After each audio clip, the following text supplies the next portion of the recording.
My name is Derek. I'm 45 years old. For nearly 9 years, I built a family that, as it turned out, stood only because I was carrying it on my shoulders. When I married Laura, she already had 2 children, Owen and Madison. I had a son from my previous marriage. I never separated them into mine and hers. I refused to become one of those men who walks into a home and immediately draws invisible lines. This one is mine. Those 2 are yours. To me, they were all my children. I paid for family vacations, phone plans, insurance, sports programs, tutoring, and countless other expenses. I bought Owen new soccer gear when he decided to join a team, even though he quit 3 months later. I paid for Madison's private art lessons when she suddenly dreamed of getting into an art academy.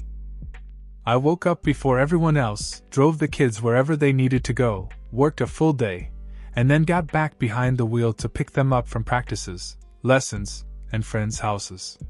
I never counted the hours. I never counted the money. I believe that's what fathers do. But over the years, something cold settled inside our home. At first, it was barely noticeable. Owen stopped responding whenever I asked him to clean up after himself. Madison only spoke to me when she needed money or a ride somewhere. They ignored my questions but never forgot to ask. "Did you pay the internet bill?" Sometimes I'd overhear them telling Laura they only tolerated me because she did. She always asked me not to take it personally. "They're teenagers," she'd say. "It's a difficult age." Apparently, respecting me was difficult. Accepting everything I provided wasn't. I convinced myself that one day they'd grow up. They'd look back and realize who had been sitting beside them in the emergency room, who stood in the rain watching every game, who quietly paid for everything their biological father promised but never delivered. That hope kept me going. Until the night it died. It started with another argument. Owen had taken my truck without asking. I calmly told him to leave the keys on the table and not do it again. He smirked. Madison looked up from her phone. I repeated myself. Owen stared me straight in the eyes. "We only put up with you because Mom does." Madison nodded. "Don't act like you're our father." The room suddenly felt much smaller. Too quiet. I looked at Laura. She was standing by the kitchen counter. She heard every word. She said nothing. And that silence hurt far more than what the kids had said. Not their words. Her silence. I could have yelled. I could have listed every vacation, every payment, every late-night emergency I had handled while their biological father lived as if his children barely existed. Instead, I simply nodded. "I understand." Owen smiled, convinced he'd won. He didn't realize that something inside me had quietly closed forever. The next morning, I canceled the extra phone lines. I removed my credit card from every food delivery app. I stopped paying for tutoring, sports fees, streaming subscriptions, and entertainment. Then I told Laura I would no longer drive Owen and Madison around or cover their personal expenses. I wasn't throwing them out. I wasn't refusing to feed them. I simply stopped making their lives easy. The first thing to disappear was transportation. Owen came looking for my truck keys before practice. "I need the keys." "No." He frowned. "What do you mean, no?" "It means I'm not your chauffeur." An hour later, Madison walked into my office. My phone service was disconnected. "Call your father," I replied. She laughed. Then she realized I wasn't joking. Within days, the comfortable life they'd taken for granted began falling apart. Owen missed practices. Madison couldn't get to her lessons. Food deliveries stopped. New clothes stopped appearing. When they finally ran out of money, they called their biological father. He promised to help. Just like always. Only with words. Laura exploded. "You're punishing the kids." I looked at her calmly. "No. I'm accepting the relationship they chose. They only said those things because they were angry. And you stayed silent while they said them." She froze. I continued. "They don't consider me family." "Fine. But they can't reject me as a father while expecting me to keep carrying a father's responsibilities. For the first time in 9 years, Laura discovered just how much of our daily life depended on me. She had to rearrange her schedule. She had to beg her ex-husband to drive the kids. She suddenly faced bills she'd barely noticed before because I'd always handled them quietly. A week later, she looked exhausted. 2 weeks later, she stopped calling me selfish. A few days after that, Owen and Madison came to me on their own. No Laura. No requests for money. They stood in the same living room where they'd rejected me. Owen wasn't smiling anymore. Madison wasn't holding her phone. "We were wrong," Owen said quietly. I said nothing. Madison wiped tears from her eyes. "We thought everything just happened. We never realized how much you actually did." "You realized," I answered softly. "You just stopped valuing it." Either of them argued. That was the first sign their apology was genuine. Owen said he wanted to earn my trust back. Madison asked what they needed to do. I didn't give them an easy answer. Trust isn't restored with words. It's rebuilt through actions. They started helping around the house without being asked. Owen got a part-time job. Madison stopped wasting money. They began asking instead of demanding. They started saying thank you instead of expecting everything. I didn't restore everything overnight. I watched. I waited. I needed to know whether their respect would disappear the moment life became comfortable again. It didn't. Months passed. They kept changing. Laura changed too. She no longer stayed silent whenever the kids crossed the line. She admitted she'd allowed them to take advantage of my kindness because she was afraid of losing their affection. Slowly, our home became something it had never truly been before. Not perfect, but real. One afternoon, I overheard Owen introducing me to his coach. "This is my dad." He paused. "My stepdad."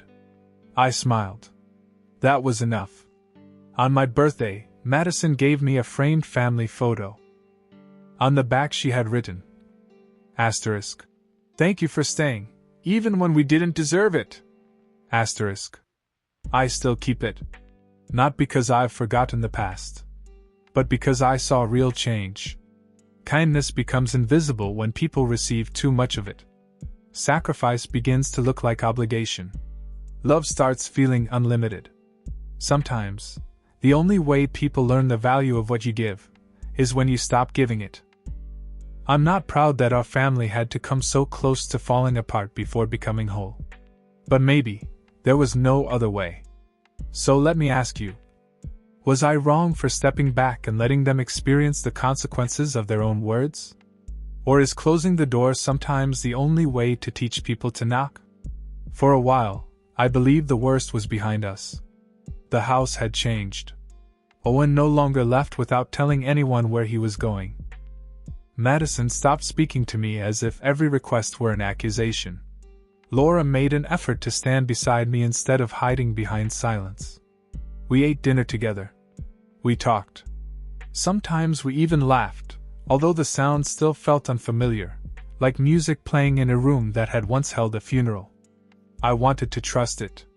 I wanted to believe pain had taught us something permanent. But trust does not return simply because people begin behaving well. It returns slowly, cautiously, one ordinary day at a time. Every kindness is tested against the memory of cruelty. Every apology is measured against the wound that made it necessary. I watched them closely. Not because I wanted them to fail. Because I was afraid they would. For months, Owen worked evenings at a hardware store. He came home tired, smelling of dust and cut lumber. The first time he handed Laura money toward his phone bill, she tried to refuse it. I stopped her. "No," I said. "Let him contribute." Owen nodded. He understood. Madison began taking the bus to her art lessons. At first she complained about the delays, the cold, the people who pushed past her without apologizing. Then one evening she came home soaked from the rain and found me repairing the old bicycle she had abandoned in the garage. She stood in the doorway watching me. "You don't have to do that," she said. I know. Her voice softened. Thank you? Those two words should have felt small. They didn't. They carried more weight than all the money I had spent on her. Still, there were moments when the old resentment surfaced. Owen would roll his eyes when I reminded him about chores. Madison would snap when Laura told her she could not afford something. In those moments, I felt my chest tighten. I heard the old words again. We only put up with you because Mom does. But now they corrected themselves. They apologized without being forced. That mattered. One night, Owen came into my garage while I was sorting tools. He stood there for several minutes, pretending to examine a socket set. I waited. Finally, he spoke. My dad called. He still called his biological father Dad. I had learned not to flinch at it. What did he want? He said he heard I got a job. He asked if I could lend him money. I looked at Owen. The shame on his face was not his own, but he carried it anyway. What did you tell him? I said no. Then he sat on the workbench and stared at the floor. I used to think he was better than you because he never told me what to do. He never made rules. He never got angry about school or chores. His laugh was bitter. I thought that meant he respected me. I put down the wrench in my hand. And now I think he just didn't care enough to argue. The truth had finally reached him, but there was no victory in it. A boy learning that his father's freedom was really abandonment is not something a decent man celebrates. I sat beside him. You're allowed to love him, I said. Owen looked at me. After everything? He's your father. Loving him doesn't take anything from me. His eyes reddened, and he turned away. That was the first time I understood he had not rejected me only because of arrogance. Part of him believed accepting me meant betraying the man whose blood he carried. He had turned loyalty into a weapon because he did not know how else to hold on to a father who kept disappearing. Madison's reckoning came differently. She had a school exhibition that spring. For weeks, she worked on a charcoal portrait. She refused to show anyone until the night of the event. When Laura and I entered the gallery, I saw it hanging on the far wall. It was me. Not smiling. Not heroic. Just sitting at the kitchen table late at night, bills spread in front of me, one hand pressed against my forehead. She had captured the exhaustion I thought nobody noticed. Beneath the portrait was a title. The Man Who Stayed. I could not speak. Madison approached slowly. I used to think you paid for things because you wanted control, she said. Then, when you stopped, I realized you were doing it because you cared whether we were okay. I looked at the picture again. Why didn't you ever say anything? Because admitting it meant admitting how badly I treated you. That answer hurt more than an excuse would have. Because it was honest. I put my arm around her, and for the first time, she did not stiffen or pull away. Laura watched us from across the room. Tears stood in her eyes, but she smiled. Later that night, after the children were asleep, she sat beside me in bed. I nearly destroyed this family, she whispered. I did not deny it. She had protected their feelings at the expense of mine. She had allowed disrespect because confronting it would have made her uncomfortable. For years, she had asked me to be patient while asking nothing from them. I thought staying neutral would keep the peace, she said. There is no neutrality when someone is being humiliated. I know that now. I looked at her and realized forgiveness was not a single decision. It was a road. Some days I walked it easily. Other days I could still feel the knife of her silence between my ribs. But she was walking too. That mattered. Eventually, I restored some of the things I had cancelled. Not all of them. Owen kept his job and continued paying part of his expenses. Madison still used the bus whenever she could. I helped when help was deserved, not demanded. The difference was simple. They no longer saw my support as proof that I owed them. They saw it as love. And I no longer gave because I feared rejection. I gave because respect had finally made generosity safe. The family we became was not innocent. It was built from damage, confession, and consequence.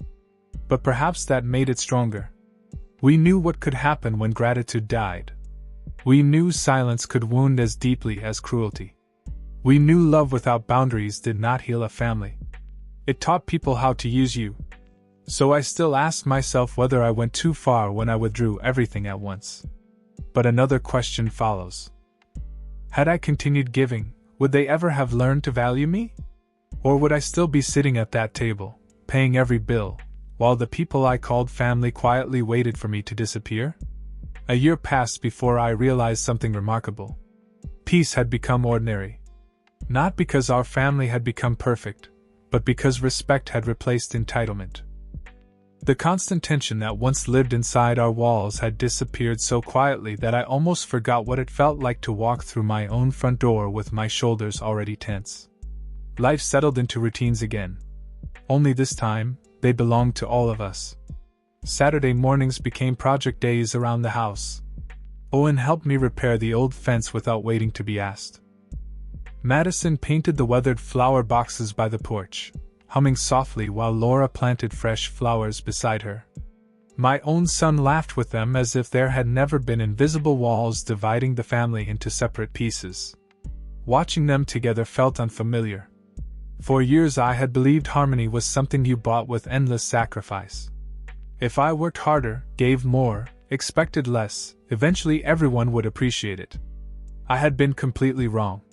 Respect cannot be purchased. It must be required. One afternoon, Owen came home carrying a small envelope. He placed it on the kitchen table. "What is this?" I asked. "My first savings account." I smiled. "Good.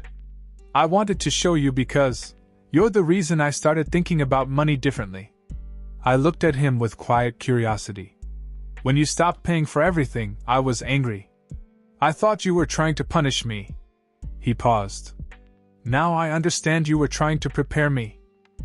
Those words stayed with me long after the conversation ended. Preparation often looks like cruelty to people who have never faced consequences. Only later do they recognize it as love. Madison experienced her own lesson several weeks later. She was accepted into the art program she had dreamed about for years. Scholarships covered most of the tuition, but not all of it. She walked into my workshop carrying the acceptance letter. "I don't want you to think I'm asking you for money. I know. I've already applied for a part-time job." I nodded. She smiled nervously. "But, if you're willing, maybe we could split what's left." Not because she expected it. Because she respected my answer either way. That single difference meant everything. "I'd be proud to help," I said. She wrapped her arms around me before I had even finished the sentence. It was the first hug she had ever initiated. Laura saw it from the doorway. Neither of us noticed she was crying until she quietly wiped her eyes. Later that evening she admitted something she had carried for years. "I spent so much time protecting the children that I forgot to protect my marriage." I reached for her hand. "You were afraid they'd choose their father over you." She nodded. "So I kept excusing things I should have stopped." Fear explains many mistakes. It does not erase them. But people willing to admit the truth deserve the opportunity to become better. And Laura had. Months later, Owen invited all of us to celebrate his promotion at work. During dinner, one of his coworkers smiled at me. "So you're Owen's dad?" The restaurant suddenly became very quiet. Years earlier, that question would have filled me with hope. Now I simply waited. Owen answered before anyone else could. "He's my stepdad." He looked directly at me. "And he's the man who raised me." No speech could have meant more. No expensive gift could have matched those 8 words. Across the table, Madison smiled. Laura reached for my hand beneath the table. For the first time in years, nothing inside me hurt. Driving home that night, I thought about the man I had been when this story began. A man convinced that giving everything would eventually earn acceptance. I barely recognized him anymore. Love without self-respect slowly turns into quiet resentment. Generosity without boundaries teaches people to expect rather than appreciate. Silence protects no one. especially not the person carrying everyone else. Sometimes the kindest thing you can do for the people you love is refuse to rescue them from the consequences of their own choices. That lesson changed every one of us. Not overnight. Not without pain. But permanently. People often ask me whether I regret withdrawing my support. Whether I wish I had handled things differently. I always give the same answer. I regret waiting 9 years before I finally listened to what they were telling me. When someone insists you are not family while accepting everything you provide, believe the words before the habits become permanent. Only then can real change begin. Today our home is quieter than it has ever been. Not because people have stopped talking. Because no one is afraid to speak honestly anymore. Owen built his own life on responsibility instead of dependence. Madison learned that gratitude gives every gift greater value. Laura learned that love requires loyalty, not neutrality. And I learned perhaps the hardest lesson of all. Being a father has never been measured by blood. Neither has being a family. Those things are measured by sacrifice, accountability, forgiveness, and the courage to draw a boundary when kindness is no longer respected. Looking back now, I understand something I couldn't see for nearly a decade. The day I stopped paying every bill was not the day I abandoned my family. It was the day I finally gave them the opportunity to become one. So tell me honestly, if your kindness had become invisible, if your sacrifices had become expected, if your place in your own home had been reduced to nothing more than an open wallet, would you have kept giving? Or would you have finally chosen to let the silence speak louder than your generosity? Time has a strange way of revealing whether change is genuine or merely convenient. Anyone can apologize when they need something. Living differently for years, that is where the truth is measured. 3 years passed. Owen finished his certification program and accepted a full-time position with a construction company. The first paycheck he was truly proud of wasn't the biggest one he'd ever received, but it was the first dollar he had earned without expecting someone else to carry the weight behind it. One Saturday morning he knocked on my garage door holding 2 cups of coffee. "I thought you might need a break." I laughed. "Since when do you bring me coffee?" He shrugged. "Since I realized you did things like this for me for almost a decade." We sat on the old wooden bench in comfortable silence. There was no awkwardness anymore. No invisible distance. Just 2 men watching the morning sun climb over the rooftops. After a while, Owen cleared his throat. "I still think about what I said." I knew exactly which words he meant. "You don't have to." "I do." His eyes stayed fixed on the driveway. "I can't believe I looked at the person who showed up every single day and told him he wasn't family." I took a slow sip of coffee. "We can't change yesterday." "No. But we decide whether yesterday keeps controlling tomorrow." He smiled quietly. "You always know how to say it better." The truth was simpler than either of us admitted. He had grown. And so had I. Madison graduated from the Art Academy 2 years later. During the ceremony, families filled the auditorium with flowers, cameras, and applause. When her name was announced, she walked across the stage with steady confidence. Instead of looking toward Laura first, she searched the audience until our eyes met. She smiled. Then she pointed toward me before accepting her diploma. It lasted only a second. Most people probably didn't even notice. I did. After the ceremony, she introduced me to several professors. "This is Derek," she said proudly. "My stepdad." Then she added something I never expected to hear. "He taught me the difference between being given everything and earning someone's trust." No award hanging on that stage could have meant more. That evening our entire family gathered for dinner. Even my son joked that it was becoming impossible to remember a time when everyone had lived like strangers beneath the same roof. Laura raised her glass. "I want to say something." The table became quiet. I used to believe love meant protecting my children from difficult emotions. She looked at Owen and Madison. I was wrong. Then she turned toward me. I should have protected the man who never stopped protecting us. For several seconds no one spoke. Sometimes silence heals just as deeply as it once wounded. Owen finally lifted his glass. To Derek. Madison smiled. To the man who stayed. Everyone echoed the words. Even after all those years, hearing them still tightened something inside my chest. Not because I needed recognition anymore. Because it came freely. Without pressure. Without guilt. Without obligation. As dinner ended, I stepped outside onto the back porch. The air was cool. The neighborhood was quiet. Laura joined me a few moments later. Do you ever wonder what would have happened if you hadn't drawn that line? I looked across the yard where Owen and Madison were laughing with my son. I know exactly what would have happened. What? I would have kept giving. She nodded slowly. And they would have kept taking. Neither of us needed to say anything else. Some lessons only become visible after enough years have passed to remove every doubt. Looking back, I no longer remember the cancelled subscriptions, the unpaid activities, or the uncomfortable weeks that followed my decision. What I remember are the consequences that reached far beyond money. Respect replaced entitlement. Responsibility replaced dependence. Gratitude replaced expectation. Those changes became the true inheritance our family received. People often believe kindness means saying yes. Sometimes kindness says no. Sometimes love refuses to rescue.